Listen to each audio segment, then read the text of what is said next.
That's the part people never tell you. Years later, they would talk about how perfect it was.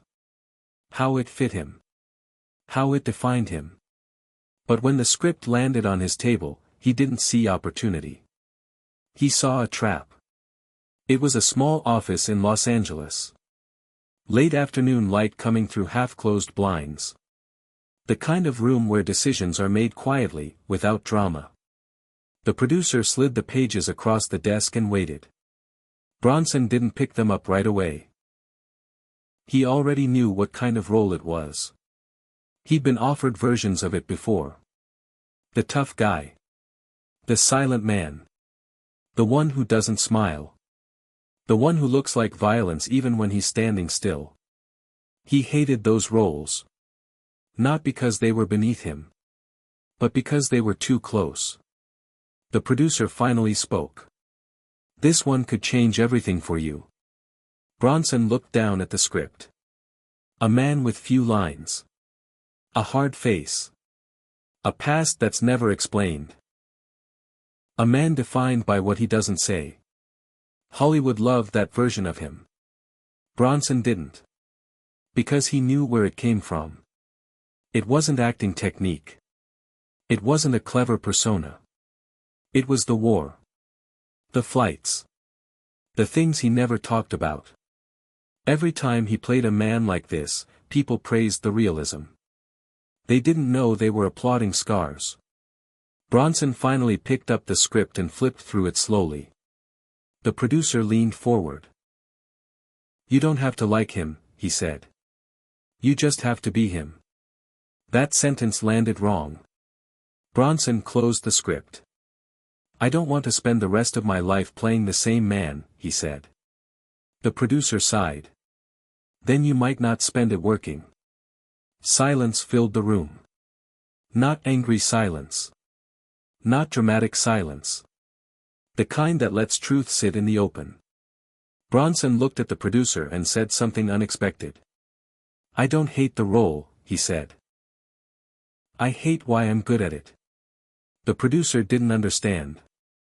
Most people didn't. To them, this was a breakthrough. A chance.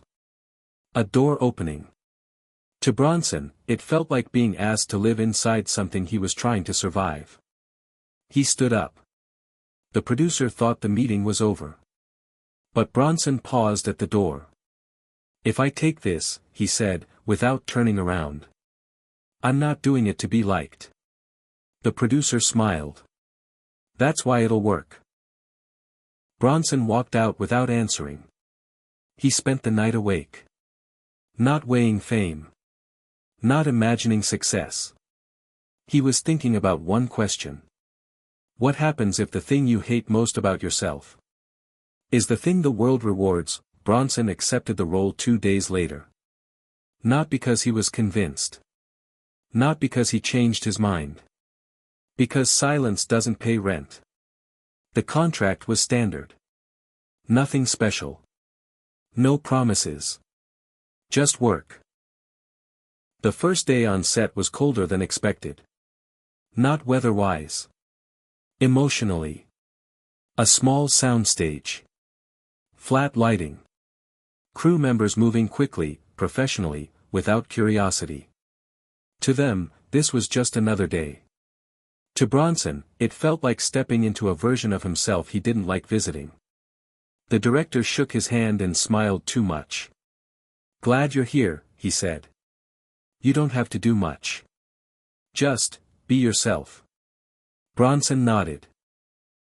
That sentence followed him all the way to wardrobe. The costume was simple. Dark jacket. Plain shirt. No color. They fitted it without conversation. When he looked in the mirror, he didn't see a character. He saw a man he'd been trying not to become. On set, the director explained the first scene. No dialogue. Just movement. Bronson enters a room. Stops. Looks at 3 men sitting at a table. That's it. No action. No monologue. No explanation. The director leaned in. Don't play tough, he said. Don't try to intimidate. Just stand there. Bronson understood immediately. That was the problem. They weren't asking him to act. They were asking him to remember. The camera rolled. Bronson walked into the frame. He stopped exactly where the tape marked the floor. Lifted his eyes. Did nothing. No expression. No posture adjustment. Just presence. Behind the camera, the crew went quiet. Not because something dramatic happened. Because nothing did. The men at the table shifted uncomfortably. One of them swallowed hard. The director didn't cut. 10 seconds passed. Then 15. Finally, the director raised his hand. Cut. He didn't say anything else. He just looked at Bronson. Then smiled, not the polite smile from earlier. This one was different. Do it again, he said. Exactly the same. They did 3 more takes. Each one quieter than the last. Between takes, no one joked. No one chatted. The atmosphere had changed. Bronson walked off set and sat alone. He wasn't proud. He wasn't excited. He felt exposed. Because the stillness everyone responded to, the thing they were impressed by, wasn't something he'd learned in acting class. It came from places he never talked about. From flights that never came back. From rooms where nobody spoke because there was nothing useful to say. During lunch, a young actor approached him. Nervous. Respectful. I don't know how you do that, he said. Just standing there like that, it's intense. Bronson looked at him. It's not a trick, he said. It's what happens when you stop pretending you're fine. The actor nodded, not fully understanding. Most people didn't. The director came over later. This role fits you, he said. Bronson didn't respond. Fits isn't always a compliment. Sometimes it's a diagnosis. That night, he went home and didn't sleep. He wasn't worried about the film. He was worried about what would happen. If the world finally saw the part of him he'd been carrying quietly for years. And worse. What would happen? If they liked it, the film didn't arrive quietly. It never does. Posters appeared first. His face larger than he expected. His name heavier than it had ever felt before. Bronson didn't attend the early screenings. He said he was busy. He wasn't. He just didn't want to see himself yet. The reviews came in before he watched a single frame. They all said the same thing, in different words. Unnervingly real. Terrifyingly calm. A man who doesn't act, he exists. One critic wrote, Bronson doesn't perform violence. He carries it. That line stayed with him. The studio loved it. The phone started ringing. New scripts. Better pay. Bigger rooms. All of them had something in common. The same man. Different names. Silent. Unsmiling. Dangerous without explanation.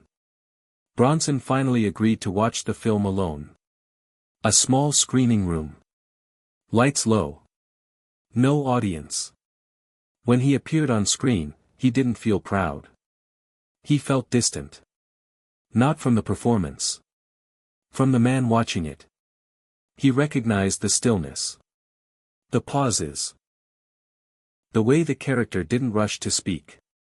What unsettled him wasn't that it was good. It was that it was effortless. He wasn't remembering lines. He was remembering restraint. Moments where saying nothing had been the only option. When the film ended, the room stayed dark. Bronson didn't move. This role had given him everything he'd been told he needed. Respect. Recognition. A future. But it had also confirmed something he didn't want to admit. The world didn't want him lighter. Or warmer. Or softer. It wanted the part of him shaped by pressure. The next weeks proved it. Interviews followed. Journalists leaned forward, searching for charm. They didn't find it. They asked him why he played these men so well. He gave short answers. I don't overthink it. I don't decorate it. One reporter finally asked the wrong question. Are you like this in real life? Bronson paused. Long enough to make the room uncomfortable. Then he said, I try not to be. That answer never made it into print. Studios didn't mind. Audiences didn't mind. They weren't looking for reassurance. They were looking for someone who didn't blink. Offers increased. The roles grew darker. More violent. More isolated. Bronson noticed something else too. People stopped approaching him casually. Conversations ended quicker. Strangers watched him from a distance. He hadn't changed. But the world's expectations had. The role he hated hadn't just made him famous. It had decided who he was allowed to be. At night, he thought about walking away. About choosing something smaller. Quieter. But he also understood the truth. This wasn't a mask he could take off. It was a mirror. The question wasn't whether he liked what he saw. The question was whether he could live pretending it wasn't there. He took the next role. Then the one after that. Each time telling himself it would be different. Each time knowing it wouldn't. Because the industry had finally found something it could sell. And it was the part of him forged. Long before Hollywood ever noticed, success didn't arrive loudly. It settled in. Quietly. Permanently. Bronson became known for something very specific. Presence. Not range. Not charm. Not transformation. Stillness. Directors didn't explain what they wanted anymore. They just said his name. They wanted the look. The pause. The weight he carried into a room without moving. Bronson noticed what disappeared first. Laughter. People laughed less around him. Joked less. Relaxed less. Even friends chose their words carefully. As if the man he played on screen might be listening. He tried taking different roles. A lighter character. A man with warmth. A hint of humor. They didn't work. Not because he failed. Because audiences didn't believe them. They wanted the man who didn't explain himself. The man who didn't soften. Hollywood had found its version of him. And it didn't want revisions. Bronson stopped arguing. Arguing requires hope. Instead, he focused on something else. Control. If he couldn't change the roles, he could change how he carried them. He spoke less on set. Moved less. Not as an act. As preservation. The fewer parts of himself he gave away, the fewer could be taken. He built walls that didn't look like walls. Distance. Routine. Silence. People mistook it for coldness. It wasn't. It was economy. He had learned long ago that energy is finite. In the mines. In the air. And now, here. Spend it where it matters. Save it where it doesn't. The roles kept coming. So did the violence. But Bronson never glorified it. He never added flourish. Never explained motives. He understood something most actors didn't. Real violence isn't expressive. It's efficient. That understanding made his performances unsettling. Audiences felt it without knowing why. They called it authenticity. Bronson called it memory. There were moments, rare ones, when he considered stopping. Walking away before the roles fully defined him. But walking away wouldn't give him back what the work took. It would only make the taking quieter. So he stayed. Not because he loved it. Because he understood it. The role he hated had taken something from him. But it had also done something else. It had stripped away the need to explain himself. To justify who he was. To apologize for what he carried. The world saw him clearly now. Not kindly. Not gently. But clearly. And clarity, he had learned, isn't always comfortable. Sometimes it's simply honest. Bronson never said he was proud of that role. When people brought it up years later, he didn't correct them. He didn't revisit it either. He let it exist where it belonged. In the past. The industry kept calling it a turning point. A breakthrough. The moment everything changed. They weren't wrong. They were just incomplete. That role didn't give him a new life. It confirmed the one he already had. A life shaped by restraint. By waiting. By understanding that the loudest thing in a room is often the least dangerous. Bronson didn't chase variety after that. He didn't reinvent himself. He refined. Each role became smaller in gesture. Quieter in expression. He removed anything unnecessary. Not to impress. To survive. People assumed the silence meant anger. It didn't. Anger burns energy. Silence conserves it. He had learned that lesson long before Hollywood. In places where wasting energy had consequences. As years passed, the roles blurred together for audiences. They saw the same man again and again. Bronson saw something different. He saw control. He saw distance. He saw the discipline of not explaining yourself. To people who only listen for entertainment. The role he hated never loosened its grip. But it stopped hurting. Not because he accepted it. But because he stopped fighting it. Some men are changed by success. Others are revealed by it. Bronson belonged to the second kind. The camera didn't create his stillness. It recognized it. And recognition, when it's honest, can be heavier than rejection. Late in life, when interviews slowed. And the calls stopped coming as often. People expected regret. They didn't get it. Bronson didn't talk about missed chances. Or roles he wished he played differently. He talked about efficiency. About doing the job. About not wasting motion. About knowing when to speak. And when silence does the work for you. That role made him famous. But fame wasn't what stayed. What stayed was the understanding. That some parts of you can't be reshaped. Only managed. That the world will often reward. The very thing you're trying to outrun. And that strength isn't always about becoming more. Sometimes, it's about removing everything unnecessary. And standing still long enough to let the truth speak for itself.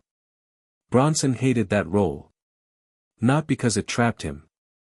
But because it showed him something he could never unsee. Who he was. When nothing was added. And who he would remain even after the cameras stopped.